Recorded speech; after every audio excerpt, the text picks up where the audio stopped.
Hello and thank you for joining us on the first edition of Journalist Hangout. This week, I'm Ayodele Uzubakun, the regular host. Today on the program, President Buhari orders troops to be more decisive in war on bandits, urges them to finish Boko Haram off quickly so that they can return home. Investigative panel on killing of policemen by soldiers extends sitting by 2 weeks, makes more arrests. And later on the show, Dabiri-Erewa confirms arrest of some people who attacked Senator Ekweremadu in Germany. I'll be hanging out with Babajide Kolade Otitoju, Janet Mba Afolabi, and Wale Adeoye. So if you're ready, let the hangout start now.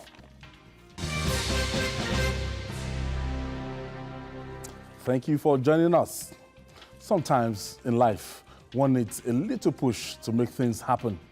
As Nigeria battles simmering insecurity, troops on the battlefield need more than a push to perform. In his capacity as the Commander-in-Chief of Armed Forces, President Muhammadu Buhari has charged the military to be more decisive in the war on insurgents and bandits, addressing officers and soldiers of the 17th Army Brigade and the Nigeria Air Force 213 operational base in Katsina State.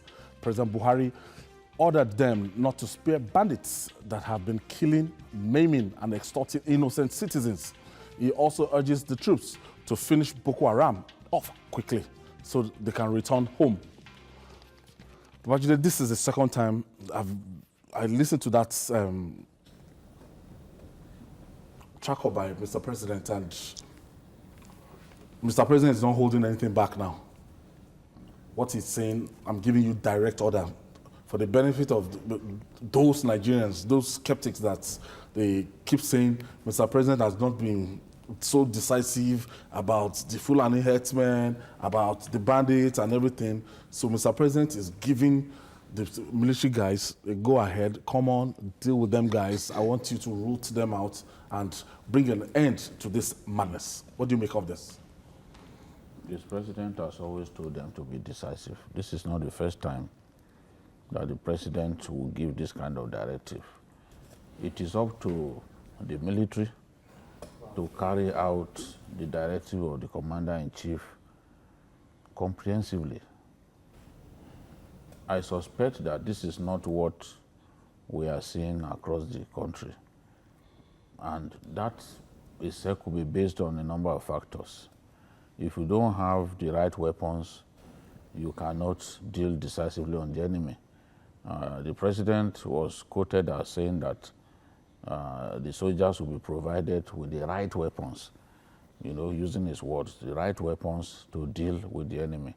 So remember when they went to TARABA after the crisis that led to at least 100 deaths in TARABA, the president told them not to spare any Fulani herdsman carrying an assault weapon.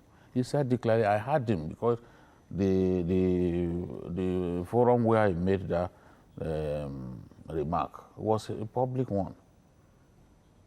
And that was where he also made the point that some of the Fulani causing problem in our country are not Nigerians. Some of them are from Mauritania, from Chad, from Niger Republic, from even Northern Cameroon. So he has always told them, disarm these fellows.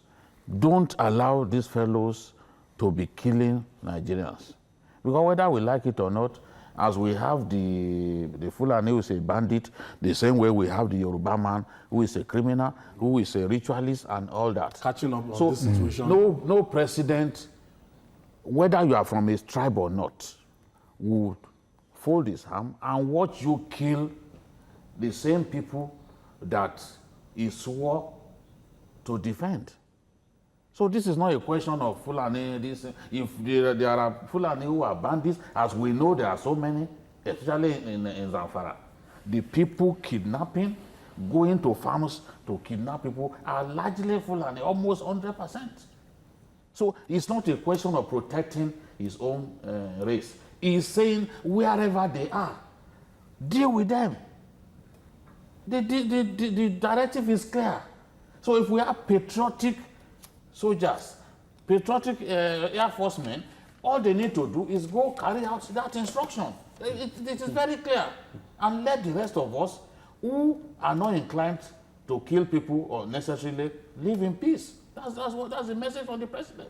Janet, when you look at this now, and one of the bandits caught last week, actually, I listened to the soundbite, and he said he had to go to Libya.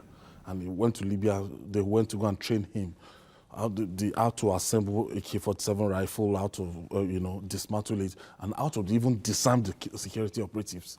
And I looked at it and I said, you mean this person actually took that pain to go to Libya? That's how well trained some of these bandits are. Yes, because the banditry for some of them is an enterprise, it's a business venture, and it's big business for them. They have their own, like what I'll call the capoons, people who employ them, people who give them the arms, and when the money is brought, they pay them for the booty. So some of them are like everyday people. You don't even know that they are bandits. At a point, they leave the forest, they don't stay there permanently. They could come out and take a holiday, either in Nigeria or abroad, and come back and then relocate to the forest. And on the Boko Haram, you see, the president has spoken. However, it is not as easy as that, because Boko Haram are united. They have one resolve. They are fighting an ideological war. You cannot defeat an ideology. You can only overcome an ideology with a superior reasoning. But Nigerian army, who are now giving the order to go and finish them off, they are not going there with one resolve. They are not going there with one mind, and they are not united. They are afraid to die. Some of them join the army, not necessarily because they are patriotic, they want to defend the territorial integrity of Nigeria against external aggression or internal aggression. They join the army because of unemployment. They don't want to die. So when they see Boko Haram coming this way, they go that way. They are not united in that resolve. And furthermore, fear is so much in some of them, because they know that Boko Haram has slaughtered so many of them, and they have watched them slaughter their colleagues, so they don't want to be slaughtered that way. A former head of SARS, when SARS was a terror and nightmare to armed robbers in Lagos State, in Adeni-Jadele, he told me in an interview that anytime he wanted to organize his men to go and attack robbers, he first asked them, if you are afraid, just step aside, because fear will make them defeat us. That is a psychology that should also be transferred to the Nigerian army. If you are afraid, don't even bother to go to Maiduguri, don't go to Borno. Stay away, because that fear will affect other people. So he assembled those who were not afraid, and that helped them in their operations. Wale, moving forward, she talked about ideology, and she talked about a superior ideology. What I got from that is that sometimes it might not be the military way to actually conquer this war, that we might have to look for alternative means apart from fire for fire. Yes, I think what the president said was an attempt to inspire the troops to boost their morale. But like Babangida said, this is not the first time. So what we should ask ourselves is what next after that statement has been made. Fighting this battle, like she has said, is multidimensional.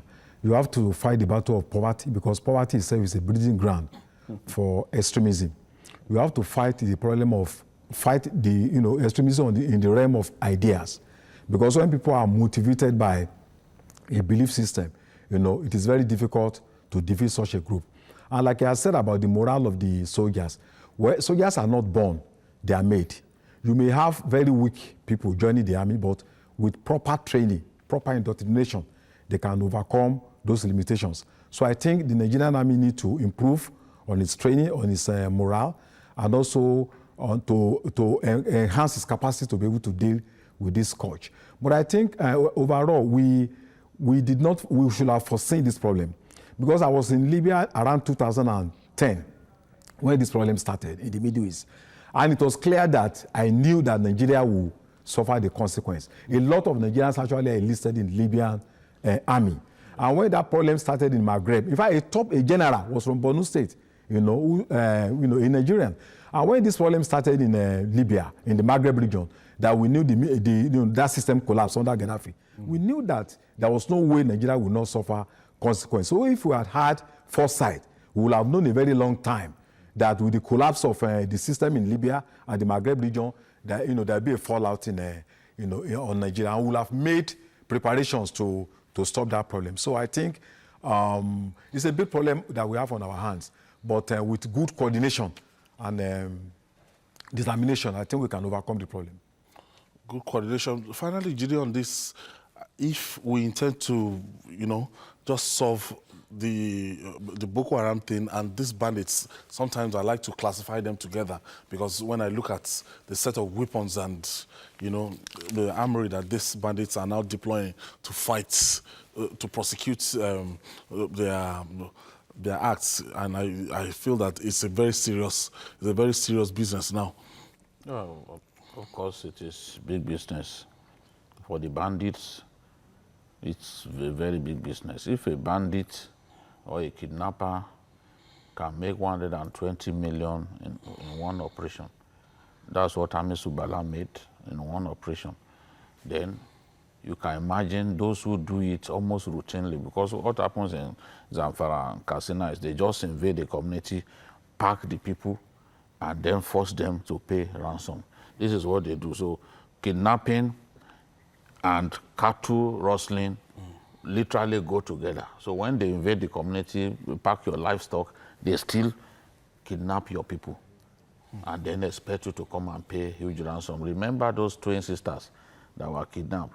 It took a former senator had to go and pay hefty money before they were released. So this is big business, but it is not insurmountable. We have to be organized. Despite the fact that we are even making overtures to them, trying to beg them, we are reaching out to them, this and that. You can still see, based on what happened on Sunday in Jibia, local government in Katsina, the bandits are still killing people, despite the peace moves, the peace overtures. So it means that that we then have to decisively deal with them. Whether we are having talks with them or not, we must militarily overwhelm them. All right. Moving on now. Truth is a dogged runner. It will always catch up with falsehood, no matter how long. As Nigerians await the truth regarding the circumstances surrounding the killing of 3 policemen by soldiers in Ibi, Taraba State, the joint panel set up by the Defense Headquarters to probe the incident has commenced full sitting in Jalingo, the state capital, but has its sitting extended by 2 weeks. The panel, with representatives each from the Nigerian Army, Navy, Air Force, the Nigerian Police, the Department of State Service, DSS, and the Defense Intelligence Agency, that's DIA, has arrested more than 20 Army and police personnel. It has also tracked about 200 phone chats between the kidnapped suspects, Hamisu Bala, and some security operatives. Now, we are on the edge for the mother of all revelations. Babajide, this is getting more interesting. Janice, let me just start from you. What you've been following the story, what you've gotten so far. Truth is a daughter of time. Everyone is expecting the committee to come up with the true circumstance of what happened. Not to be swept under the carpet. Not to be swept under the carpet. They should be dispassionate, they should be impartial, they should be as objective as possible.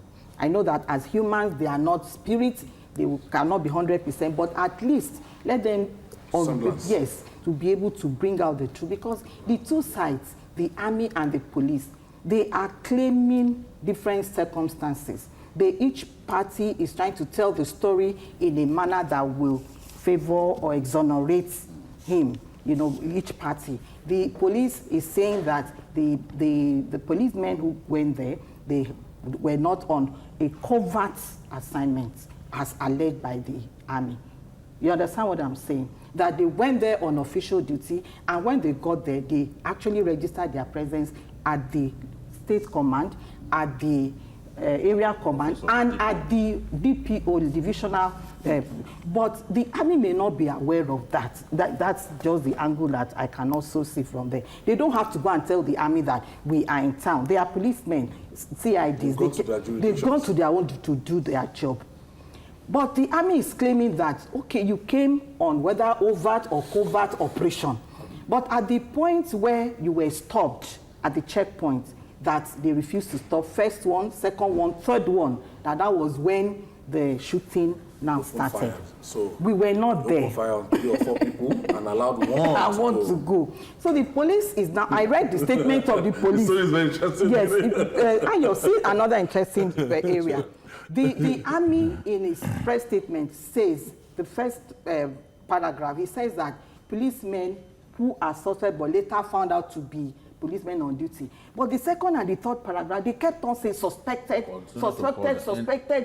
Yes. 10 different places, he was still calling them suspected. Even after they were discovered to the police. Yes, and the police are saying that, no, that is disrespectful, that is insensitive. These people have our mandates to do their job. So it was an avoidable circumstance. It also goes to reveal that the cat and mouse relationship between the police and the army, they need to do something about it. Let there be harmony. They are all working for the same purpose. It's not peace we are talking about. And the police is the lead agency when it comes to fighting crime. Internal security. Yes, crime in particular, like kidnapping, that's the work of the police, armed robbery, bandits, that's the work of the police. It is a lead agency, but not the only agency. You understand? So army can also come in. That's why we have a tax. That's why they usually have a task force to fight crime. Wale, from your own accounts, we've been following this very famous Army guy, and it has been maybe established or not. We're waiting for the panel that he has a kind of relationship with some guys in the military. Yeah, I think the killing of these policemen exposed a lot of issues. First is it's a very bad thing for the same security operatives to see themselves as rivals. But it is worse when they see themselves as sworn enemies. There is consistent intra-security conflict, either between the Navy and the Army and the police. And I think this, on the long run, will affect the security of people and properties in the country. So from what I've seen, it has exposed a lot of things about the Army on the one hand, because if you see the press statements and the police, each one is just trying to protect his image without genuine concern for professionalism and also for the image of the country at large. Because when you are talking about soldiers that kill those policemen, that is not the first time. In Lagos here, soldiers, they killed a DPO, in Badagry, because a soldier was killed on a Monday. The second Tuesday, soldiers went and were laid and killed the DPO. One Samuel, a DPO and DCO. In fact, 8 people were killed on that day. So this thing that is going on, now we ask ourselves, is it a good thing that policemen and soldiers will be killing each other? Then the aspect of extrajudicial killings is not only restricted to soldiers alone. The police are also guilty. Remember that this thing has been on for several years. I think in 1992, there was one Colonel Rindiam, Israeli that was killed in Lagos here. There was Dele Udo in 1981.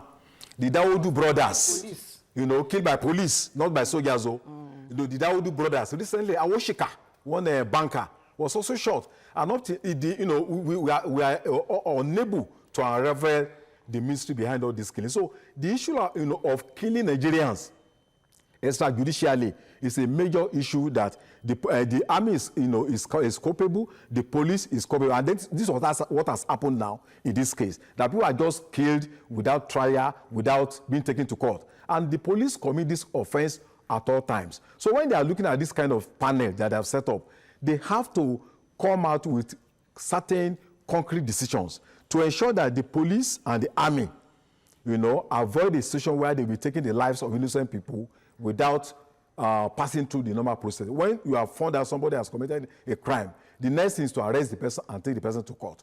But in this case where you just bring out your gun and shoot people, I don't think it's good either for the police or for the army or for the Nigerians, Nigerian people as a whole. Jide, without attempting to preempt the panel,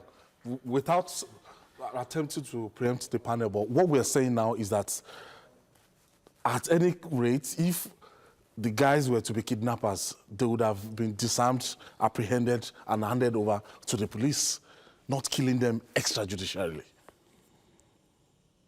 There's no way we won't, to an extent, say the truth, whether people like it or not. This is a bad case. I said it. Whoever does not know that this is a bad case does not know what he's doing. It's a bad case. Now, this is not the sort of investigation that should take so long. Honestly. If the intention is not to wear out the media and get the media to forget this matter within a short time. Because, you know, by our nature, after a while, nobody will talk about it again. I don't see the need, because I was reading that they're asking for 2 weeks. What do you need 2 weeks for? The people that you need to, this is not a kind of crime that you need to travel, maybe to chase people, maybe they are in Libya, you want to go and get them. All the people that you need to interrogate, they are here in Nigeria. They are your officers, they are people that they are available. They've gone nowhere. The person who has escaped is the Hamisu himself. The officers that you need to interrogate, the captain, the DCO in the police who was asked to produce the handcuff keys and he said he didn't have it, they are all here.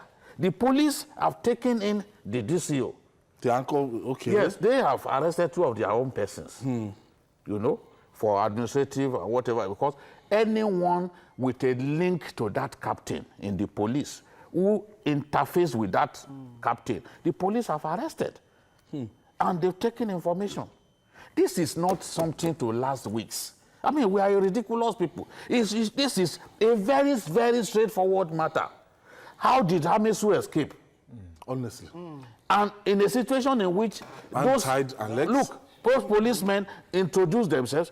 The video has gone viral. You can hear them saying it. They introduced themselves.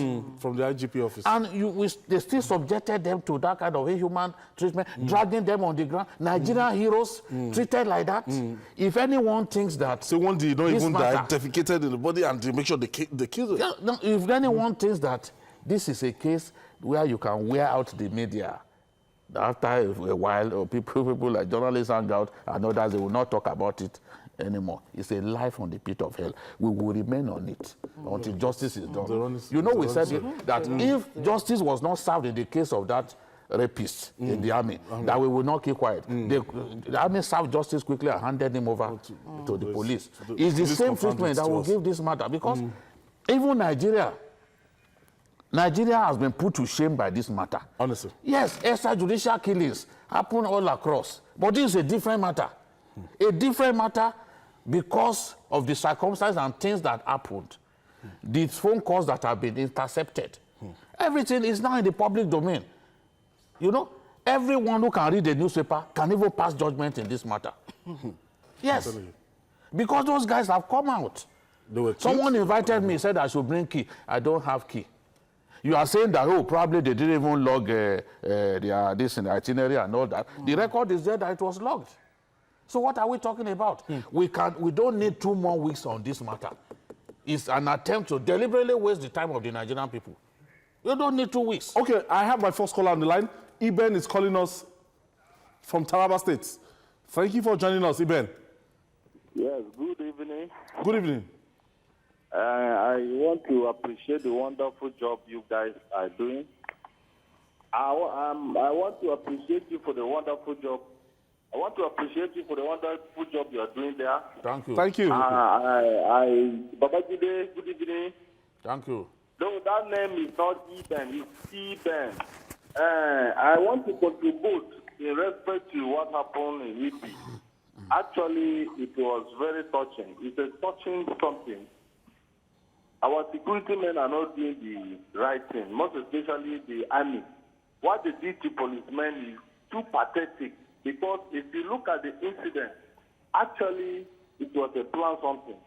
Because the army, for them attacking the policemen and allow the kidnapper to run away. Imagine this kind of a thing. So the federal government should probe the army. They should probe the army to make sure that they bring the kidnapper to book. This is what I'm supposed to contribute. Thank you, Tibet. If they had killed the Amisu in error too, you'd have felt that, oh, something is missing. Yes. That after all, they killed everybody. The communication breakdown. But they left, uncuffed him, both hands and legs, and they didn't even wait for him to be handed over to the police that can verify was he kidnapped or not, and normal processing him. But he left. Where did they take him to? That is the curious. That is when the it happened, where curious did you take angle. him to? That is the if you curious save angle. someone from kidnapping, then the normal thing is to even hand him over to the police, Abi? Yes. Even to the army. No, are they not handing over? It ends up to the police. Yes. If you arrest somebody, from the brief.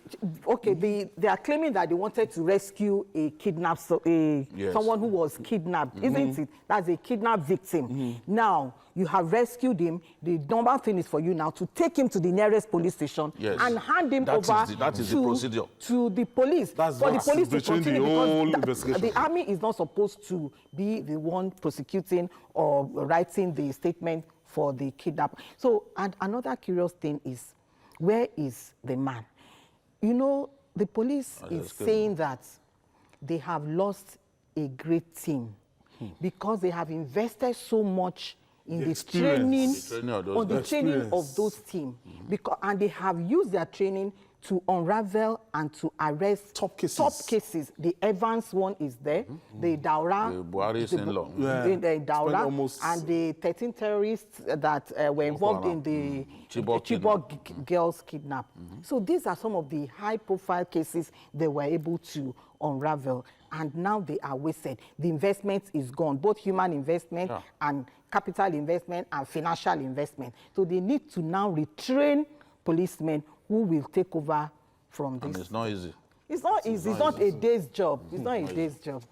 Wale, as we're looking at it, Jide has said that it's not something that we should be dancing around. By now, we should know the 2 weeks extension. We know that we are looking for Amisu. Where is Amisu? And that will solve and unravel who allowed him to go. The whole world is waiting. And this is not something that anybody can sweep under the carpet. We want to it's not possible. So we really want to know, know what is going to happen at the end of the day. So we are all waiting.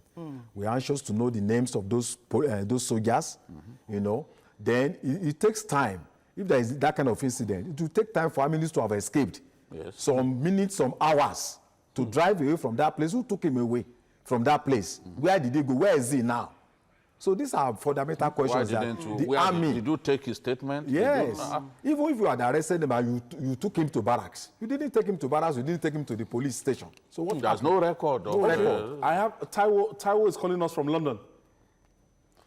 Hello. Thank you for joining us, Taiwo. Yeah, good afternoon. Good afternoon. Go ahead with your contribution. Yeah, good afternoon, everybody.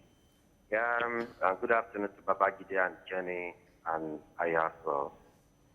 I've been following your program for quite some while now. Yeah, based on the topic you are discussing. You see, that country we have in Nigeria, let's assume if it is army or if it is police that killed army, do you know what is going to happen to those police?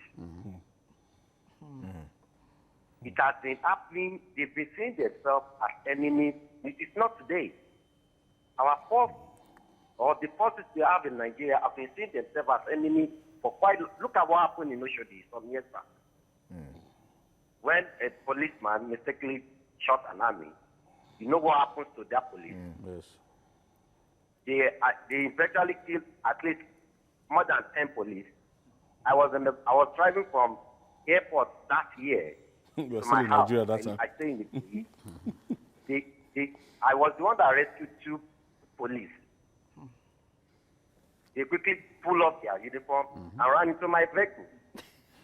Now, this is what happened. The other way around has happened now. They could not say this is what they wanted to do. This is a very straightforward judgment. Let them just judge it and let us know what is happening. If it is one minister they were beating in Germany the last night, now they were shouting blah blah blah blah blah blah blah. This is the country of everybody. Thank you, Taiwo. Thank you for your contribution. I'll take this break. When we come back, we'll discuss more. Please don't go away. Still Journalist Hangout. We'll be right back.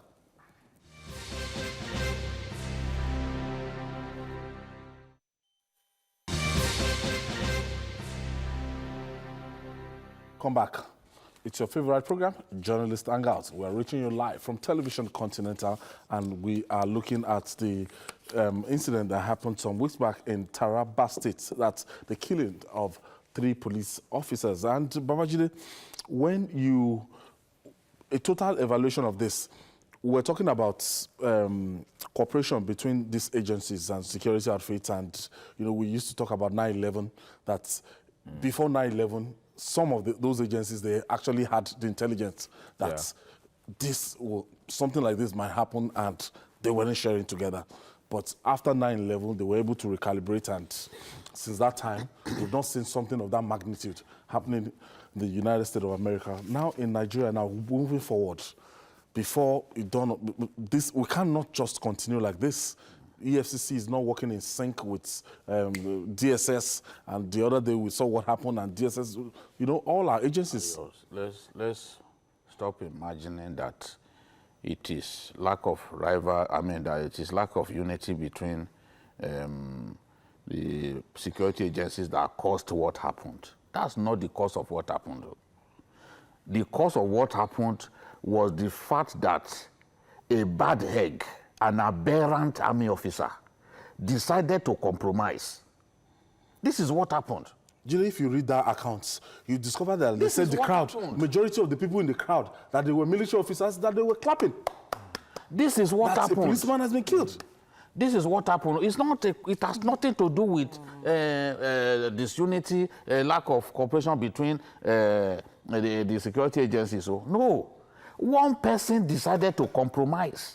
And in the fullness of time, as long as God lives, that person will be unmasked. Nigerians will see clearly the face of the person who decided to compromise and put the rest of us to shame. Yes, it's a problem. We have that problem. But it's a matter for another day.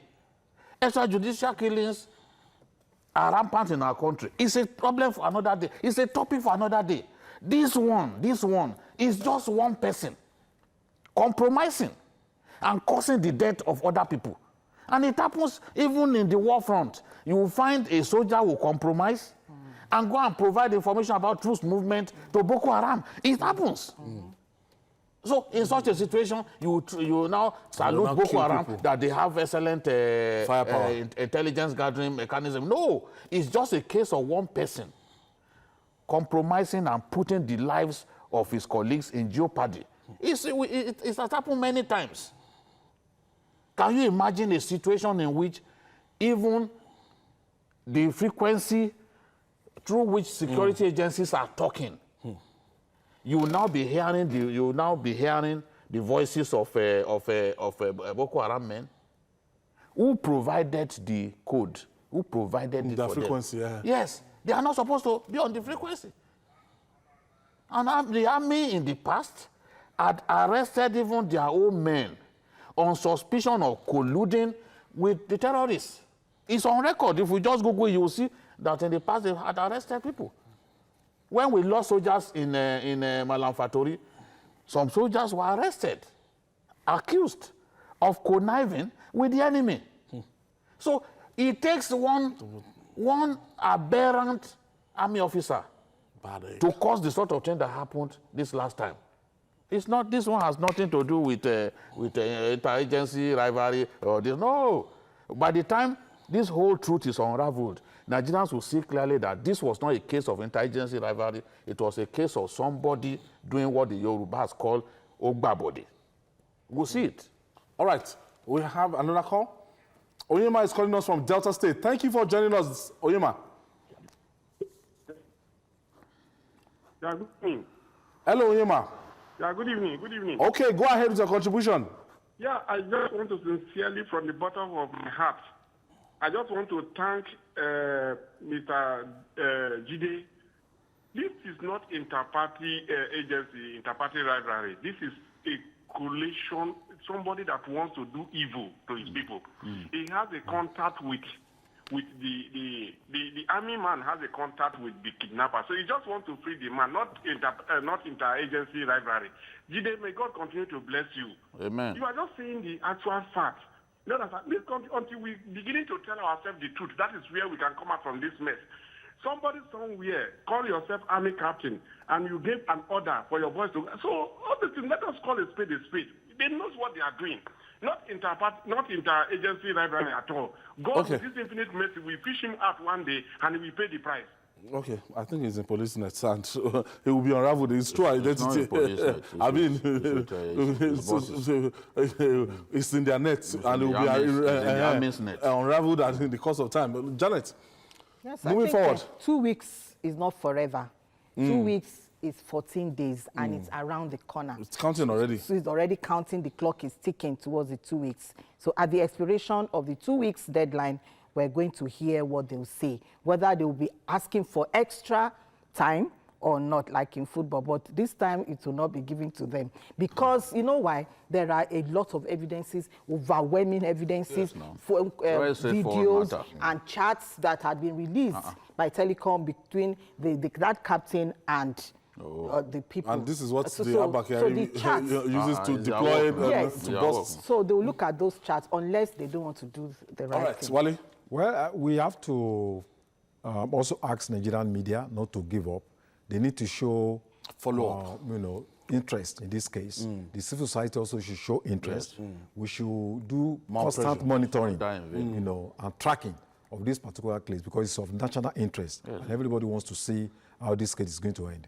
So these powerful police officers, these men that have been a very big value to the IRT team, their death must not be in vain. If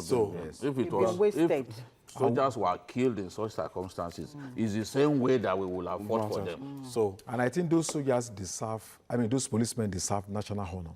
They are heroes. We'll continue our campaign on that. It's not going to be a one-off thing. We're going to follow it back to back. And in faraway Germany, the animal instincts of some Nigerians took the best of them when they unleashed violence on a 7th senator in a viral video. The immediate past deputy president of the Senate, Senator Ekweremadu, in Nuremberg, Germany, at the weekend to attend a ceremony to celebrate the New Yam Festival by Igbos. An irate mob descended on Senator Ekweremadu and lynched him. But the chairman of the Nigerian Diaspora Commission, Dabiri-Erewa, confirmed that some of the men who attacked the senator have been arrested. Let's share this disturbing video.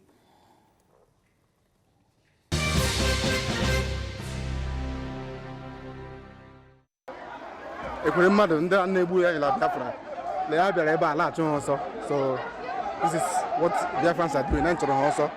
They are treating us bad, so they have to go. We don't want them here. We don't want such people in this Igbo, anything but concerning Igbo here. They have to go. They have to go. We are Biafrans. If you're Biafran, you have to go. Look at it, a foolish man, stupid man. Stupid man. Look at him. Look at him, stupid man. Look at him, he's a useless man. He's running. He's running. He's running. He's running. He's running. He must come out. He must come out. Go. He must go. We don't need you here. We don't need you. He must go. Their friends are telling him to go. He must go. He must leave here. He must leave here.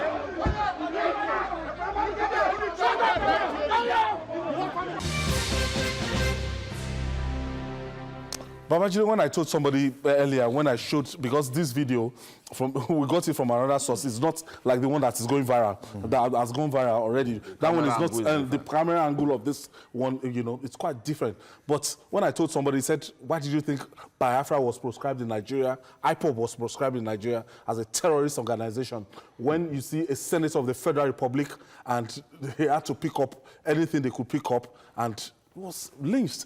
I saw the press release of Senator Ekweremadu saying that it was, I've forgotten the English he used, but just he was heckled, trying to, you know, no, this was play down. More than heckling. Nah, he was beaten. We had people who had sticks and were beating with sticks. Some threw eggs at him. So maybe it was even rotten egg that they were throwing at him. You know, so it was more than simply heckling him. Former deputy Senate president. They were beating him. A shining light in the southeast. And you see, when you look at, because I've asked myself, why did they have to treat him this way? And someone pointed my attention to the dress that he was wearing. The dress that Ekweremadu was wearing had the Nigerian flag. The Nigerian the Nigerian map. Okay. You see, he had the insignia of our country on it. So that must have infuriated these IPOB people who all along have always felt that, look, they do not believe in Nigeria, that Nigeria is a zoo and all that. So, because even Osita Chidoka confirmed that Ekweremadu led several delegations to the president seeking bail for Nnamdi Kanu. And every other person, every other Igbo leader who has spoken, affirmed that Ekweremadu did not deserve to be treated in this way because he played a significant part in securing that bail. He galvanized support for the bail that Nnamdi Kanu got and eventually jumped. So it then means that even Abaribe, who put his neck in the guillotine, so that Nnamdi Kanu can get bail. It means that if Abaribe should go to a place like this, he will get the same treatment. So what are we talking about? They're not reasonable people. So I agree with Nwodo that this was not the sort of person who deserved this kind of treatment. Because if you say you are fighting the cause of IPOB, he fought for you people as well. He fought. And you cannot accuse him of playing any part in instituting Operation Python does. So I don't know. It's just it's unfortunate that he got the beating of his life like that, and they were even boasting that, look, he will never forget this day, this and that. They were running commentary saying all that. That's their leader Nnamdi Kanu took to this thing and said he's placing a bounty that anybody that gives information on who any of these leaders, they've actually listed some people, some governors, they've actually listed that if they attempt to anywhere in Europe, and if you give us that information, we proceed, we lynch. This is anarchy. He gave 1 million, he said he will give 1 million to anybody who provides information on when an eastern governor, a governor from the east is traveling, including Buratai, the chief of army staff. His name is on that list. Really? Oh, yes. Okay. His name on the list. And the President General of Johannes, Nwodo. You know, he said want to beat Buratai. So, they want to in foreign land. But you know, it's a foreign land, so maybe the man will have to disguise if he goes there like Desiani. Desiani disguises when she's going to the streets of London. So, but maybe because they don't really know the role Ekweremadu played. That's why they are alleging. Just ignorant. Yes, they are alleging that he conspired with the federal government. If you want to accuse somebody, can't you accuse that person verbally and let's trash it out? Yes, and perhaps that's why Ekweremadu, in his reaction, he's saying that he forgives them because they do not know what they are doing. But it's apparent. It's just that the man has a good heart. Because from this beating, they beat the hell out of him. He must, I'm sure maybe the last time he got this kind of beating. This might be the most embarrassing moment in his life. He was a kid, and maybe he, you know, it must be something very bad. That a mob, this is a mob action. Yes, they could have killed him. They could have. If they had their way, they would have killed him. They would have killed him. Beaten with sticks and they treated him like a common criminal on the streets. He had to run. He had to run like a fowl that they were trying to catch. Wale, look, when you start gauging comments, on the social media and gauging comments everywhere, you discover that because the government of the day might not be doing well, do you understand? Nigerians are so divided and anything seemed to go. We're not united against condemning this kind of acts. And people, you find out people that are still saying, good for them, that this is just the beginning and Nigerians are not so patriotic. Well, I think the political class are united as far as this case is concerned. Because he thought he could take refuge inside the place. But they pushed him out. It was hotter inside. You know. Oh, no. Unfortunately. No. Oh, my God. No. Look at. Former Deputy Senate President? It's a very unfortunate Two-time. thing. Yes. It's a very unfortunate thing. I think people clamoring for self-determination must adopt the right strategy. Because if you do this kind of thing, you are going to lose even the support of the international community. You know, there are laid down principles and processes if you are demanding for this kind of thing. But when you resort to attacking people, you are going to divide your rank and you are going to make more enemies. So I don't think this is the right thing to do. But then on the other hand, perhaps maybe he didn't have enough information about what was waiting for him at that gathering. If he had known, he should have been informed that there are some people waiting for him. Maybe the intelligence community should have passed that information to him so that he would have avoided going there. And this is a lesson that he should not attempt going to Onitsha market. Because if this thing can happen in Germany, then you can imagine what people can do to people like this at home. But I don't think it's the right in strategy. Nigeria, they can't even near him. People like this, they can't near him. They can't near him with his security The thing response. about, you can't tell, the thing because- about mob action is that it's usually spontaneous. It takes one person to start it, and others. Because look, this thing was, you can see, the organizers were clearly in the majority, you know. But the people who descended on the area to beat up this senator, they had their own agenda. You know, they had no business. They didn't want to go inside. All they wanted to do was just stay there, wait for this person and beat him up. So it's a lesson. Nigerian politicians will now watch the places they go to.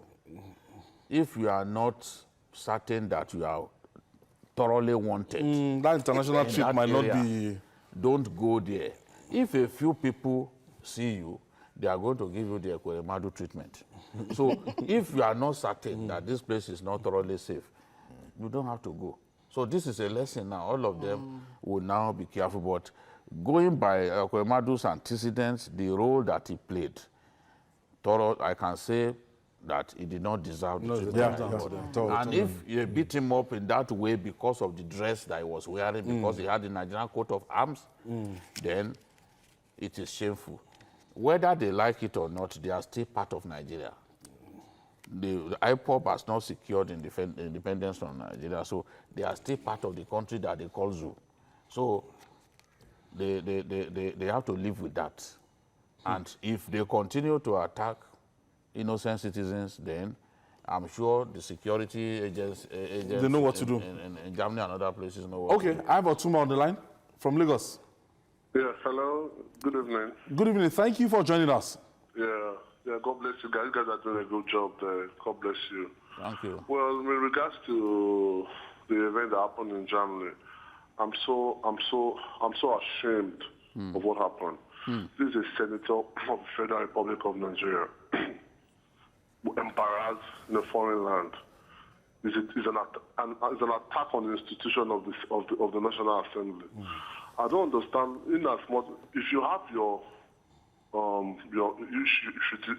issue with your leaders, I don't think it is. This is the highest man in Igbo land, politically as of right now. And to be treated this way, subjected to this kind of disgrace, no, it's an insult to Nigeria. And I think the Nigerian government has to stand up and discipline those who were responsible. Because if you don't put a hand to such, it will go out of control, and people will now start listing our senators, our lawmakers out of the country. I don't think it's right. The Igbo community should condemn this act. Thank you. A lot of people Janet. have actually condemned Yeah, whether Igbo, non-Igbo. Because the National Assembly is not in Yes. session, but the Senate President, everybody, they've been sending press releases. And the chairman of the diaspora commission, yes. Abike, she Dabiri-Erewa. has even confirmed that some of those who actually did that, of course, it's easy to arrest them. Yes. The camera CCTV all over. yes, that they've been arrested and they should be made to pay for what Some they of did. them are to boasting face it. that no arrest was made. No, she said the arrests were made. But some of the Igbos on Facebook are saying no. Someone said he was aware that one person was arrested but was later released. Because they didn't understand, maybe the German police did not understand. They did not get moving. Yes, what was brewing, the kind of. And they are calling it. They are calling it their own. They call the attack their own revolution that they've started. Their revolution. They said it is up to other ethnic nationalities We can't do that. to deal with corrupt politicians and merchants of misery within themselves. We have started our own revolution. This is only a tip of the iceberg. Well, no matter what, I think, well, we just don't want to go there, because I'm saying that no matter how corrupt you perceive a leader to be in the Yoruba land, you cannot do that. You cannot beat up an elderly person. There are no ways matter how. No. You can express your grievances without resorting yes, to. not. He said he spent his own money just to secure the release of Kanu. It's his own money, and this is the treatment that they've given him. He was quite upright on IPOB issue. Yes. I mean, looking at reading the statements and all that, he wasn't against them. So quite surprised that he could be given this kind of treatment. From the list I read, it was the Imo State governor, Emeka Ihedioha, that was exonerated, left out of the list. But yes, the list I saw. But every other governor, I don't know. Maybe I don't know the reason why it was. Maybe his name and everything. But all the former governors, their top targets, and the governors, that if it could have been more effective if they had gone there with placards, just stay somewhere. Oh man, the group was not even. The event was not even their own. Yeah, they just hijacked the party. You know, they are party breakers. They are not. The event was not their own. It's like people that you are not invited to a party. In fact, the organizer might be even seen in bad lights now. Yes, that is the thing. I've seen many of my friends who are Igbo saying, look, people blame me for going there, but those guys, the people beaten up, were not the organizers. These ones they hijacked the ceremony and just used it to make a statement. How can you invite someone to come and give keynote address somewhere? And before, so is it now a sin to eat new yam in foreign land? Is it now a sin? I want to thank you, Wale Adeoye. Thank you so much for your contribution. Thank you, Janet Mba Afolabi. Thank you so much. And the master himself, Babajide Kolade Otoju. And that's our offering today. Join us tomorrow for another episode of the program. And also watch Journalist Hangouts on our platform showing on the screen. We're also on YouTube, youtube.com/TVC News Nigeria. Our feedback channel is Journalist Hangouts at tvcnews.tv. I'm Ayodele Uzubaku. Bye for now and see you tomorrow.